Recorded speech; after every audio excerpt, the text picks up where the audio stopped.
Story 1. Halloween was my favorite holiday growing up.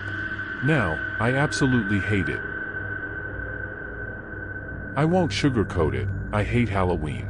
The cool weather, the creepy decorations, the sound of children giggling as they bounce down the sidewalk. I can't stand it. I know that makes me sound like a Grinch, but hear me out. I have a good reason. As a child, Halloween was my favorite holiday. Yeah, Christmas was great and all, but there was just something different about spooky season that really hit home with me. Well, until I turned 11, that is. That was the year that something truly heinous happened. Something that turned my favorite holiday into the most dreaded day of the year. Your costume looks great, kiddo. You're supposed to be a Power Ranger, right? Uncle Ricky asked, taking a sip from his cider. I frowned. No, I'm Raphael. Uncle Ricky's brows furrowed. From Teenage Mutant Ninja Turtles. He stared at me blankly. I could practically see the cogs trying and failing to turn in his head. You know what? Whatever it is, it looks great. Fantastic job, buddy. He ruffled my hair before draining the remainder of his cider. I took a step back, staring at the ground. Guess what my dash? Ding. The sound of the doorbell cut him off mid-sentence. That's probably Chris. See you later, Uncle Ricky. I raced to the door and flung it open to find Captain America standing before me. Chris's costume was detailed. From the suit, to the cape, to the shield, he had it all. His parents must have spent a pretty penny on it. Come on Chris, let's go, I said, ushering him down the driveway. We'd made it about halfway down when Uncle Ricky appeared at the door. You boys be safe now. Wouldn't want anything to happen to ya. I shuddered. Something about the way he said that made me uneasy. We will be. I shouted back, still speed walking away. Hey man, what gives? Why are we walking so fast? Chris demanded once we'd reached the sidewalk. It's Uncle Ricky. I don't like being around him. He's weird. Like, what kind of weird? I shifted my gaze to the plastic pumpkin bucket swinging back and forth in my hand. I dunno. I don't want to talk about it anymore, okay? Fine. Let's hit that house first. I heard they give out king-size chocolate bars. Chris and I trick-or-treated until well past sundown.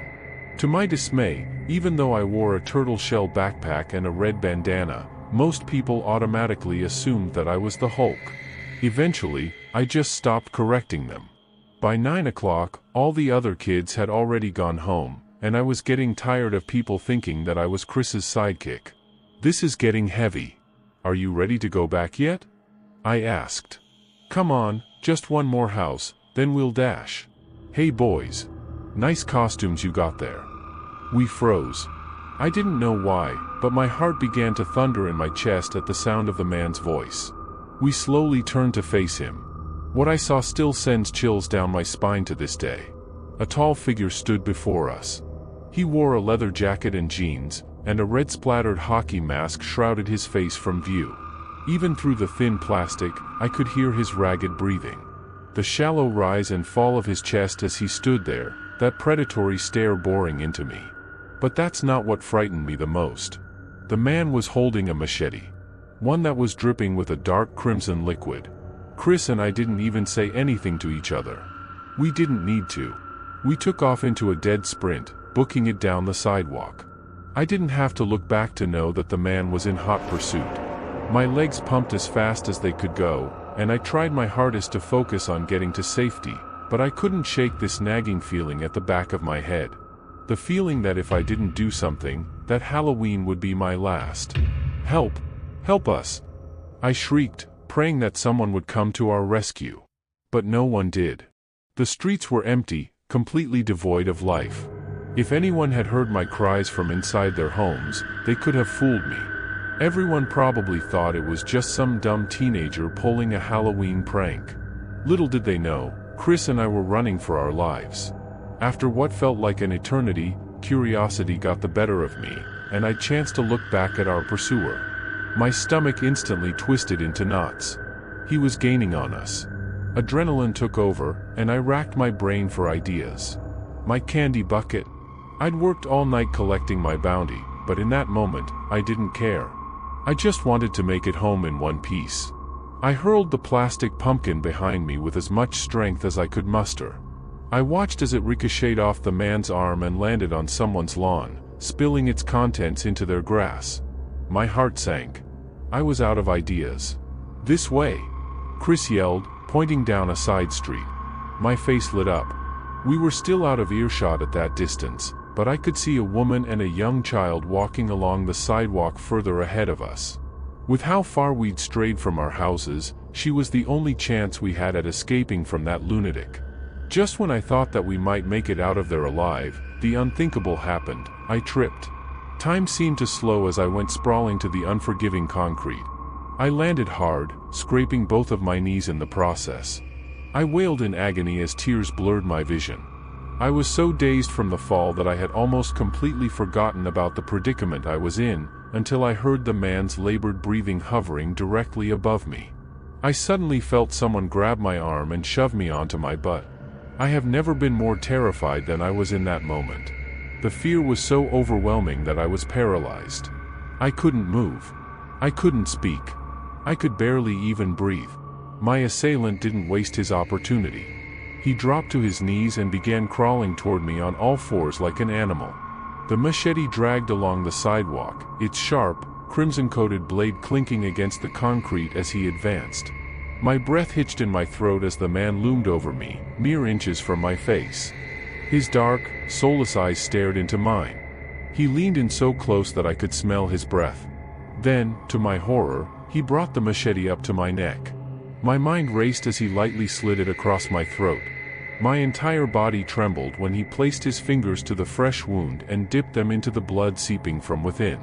I watched, feeling as if the world was crumbling around me, as the man reached underneath the hockey mask and plunged his fingers into his mouth.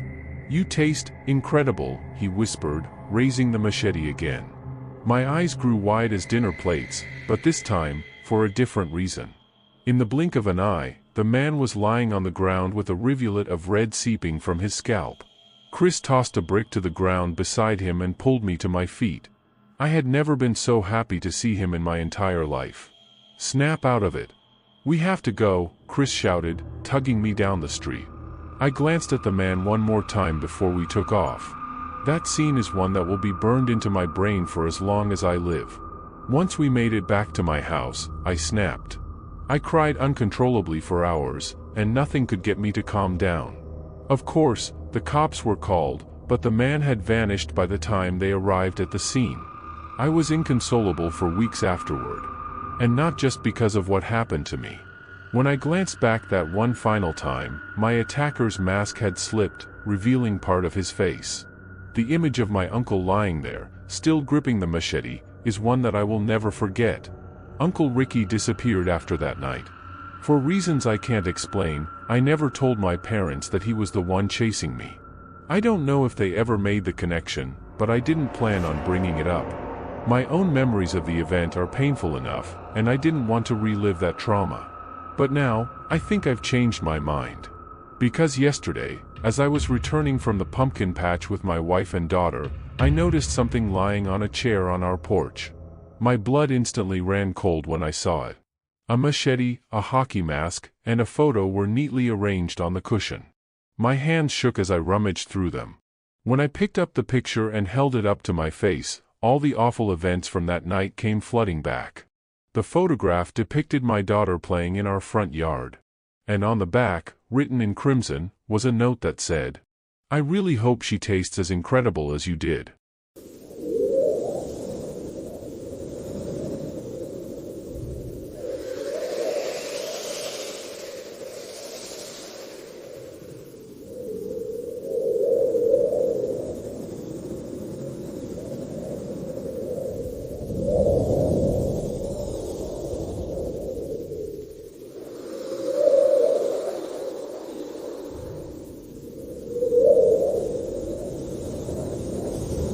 Story 2. There was a reason why my neighbor's Halloween decorations always looked so realistic.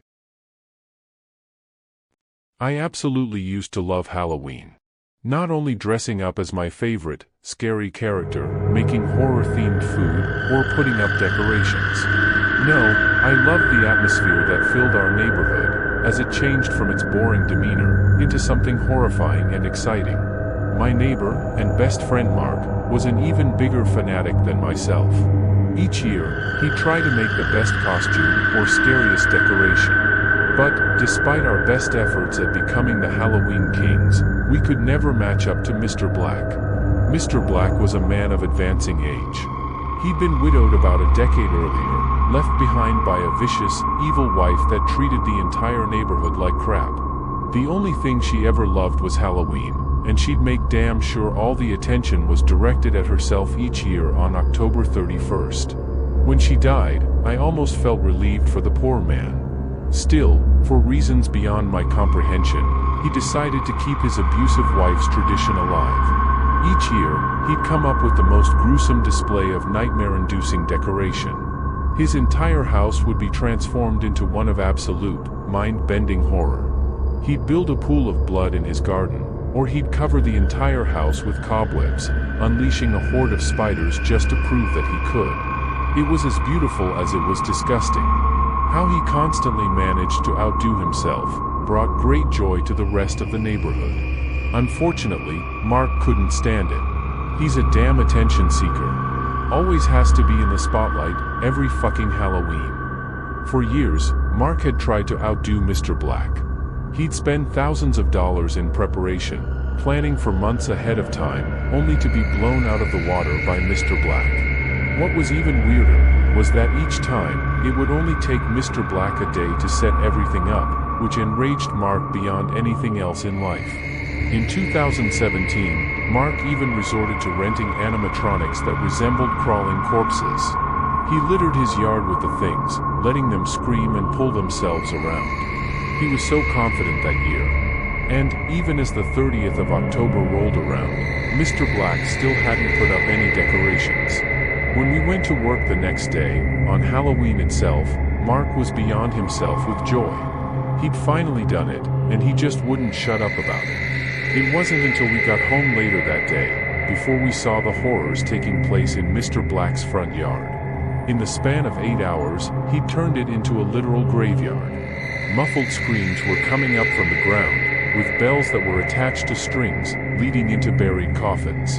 They rang as people gathered around, in awe from the sight. Those brave enough to traverse his yard were invited inside for a tour. Mark and I joined, and quickly realized that Mark's pathetic animatronics were nothing in comparison. Because inside the living room, Mr. Black had created a makeshift morgue, full on with mortuary refrigerators that rumbled around as if people were trapped inside. Mark was pissed. He couldn't believe it, and to be fair, neither could I. He swore then that he'd figure out how the hell Mr. Black managed to pull off these incredible feats each and every year, at such an advancing age, and without any help. How does he do it? Have you ever seen any trucks or workmen outside his house? Mark asked. I chuckled. Nah, but come on. He's retired, he probably gets it done while we're at work. Still, Mark didn't believe it. That guy's up to something. Next year I'm going to stay at home and figure it out. A year passed, and Mark actually remained true to his word. On the 31st of October, 2018, he called in sick to work. I sighed once I found out, surprised at how seriously he was taking it. Then, at around noon, I got a frantic and excited voice message from Mark. I knew it, I freaking knew it. You won't believe what I just found. Mr. Black is a depraved monster, I'm going to call them. The voice message was cut short, so I tried to call back. No response. After the 5th or so missed call, I started to get worried. There was absolutely no way Mark would have given me any peace if he'd truly found something. But, no matter how many times I tried to call him, I just got a busy signal. By the end of the workday, I was truly scared for him. Mark was never that silent. I needed to figure out what was going on. As soon as I returned home, I went over to Mark's place, where I proceeded to hammer on his door. His wife was the one to answer, and she too seemed worried. Elise, is Mark here? She frowned. He went out to run some errands a few hours ago, but I haven't heard from him since. I thought maybe his phone died, but he should have been back home by now. Mark hadn't told her about his plan to investigate Mr. Black, mostly because she would have been pissed. But I had to come clean. If he was truly missing, we needed to call the police. While Elise explained the situation to the cops, I went over to talk to Mr. Black myself. It was already getting late. Both children and adults had gathered in front of his house, ready for the yearly tour of horror. That year, his yard had been turned into a field of tall grass. It was so dense we could hardly see his front door. All we could see amid the field were makeshift scarecrows. Mr. Black hadn't let anything go to waste. As we entered his yard, the air filled with the stench of rotting flesh. It wasn't unusual for him to utilize all 5 senses, but this was extreme. "Mr. Black, do you have a moment?" I asked. "In a minute, old friend." After the tour, he just shouted back as he led the people inside his home. I remained outside, disturbed by the odd smell. I moved some of the grass apart to inspect the scarecrows. They were horrifying, covered in old rags with bits and pieces of skin visible through the holes. They didn't even look like props. After a moment of hesitation, I reached out to pull off the scarecrow's mask. What I saw sent me falling to the ground in shock. That scarecrow wasn't a prop, nor a doll, it was an actual corpse. "Oh, God," was all I managed to get out as I stared at the decomposing body. Once I'd partially regained my senses, I started checking the other scarecrows. Most of them were beyond rotten, skeletal corpses that had perished long ago. But, once I reached the last one, I immediately recognized the clothes. With a trembling hand, I reached to take off the mask. It was Mark. His throat had been slit, and he'd been turned into a flesh-filled scarecrow. I stood before the body of my former best friend in shock. All these years Mr. Black had created what seemed like impossibly realistic decorations. It had all been real, the blood, the cadavers, the screaming. We'd all been oblivious to it. The police arrived shortly after, alerted by Mark's wife. They quickly stormed the house, and escorted all the guests outside, but Mr. Black himself was gone. He was never seen again. I don't celebrate Halloween anymore, nor does anyone else in my neighborhood. For us, the 31st of October is just a painful memory of what we let happen under our noses. But, if you see a new neighbor with decorations that seem just a tad too realistic, stay away from it. It might be Mr.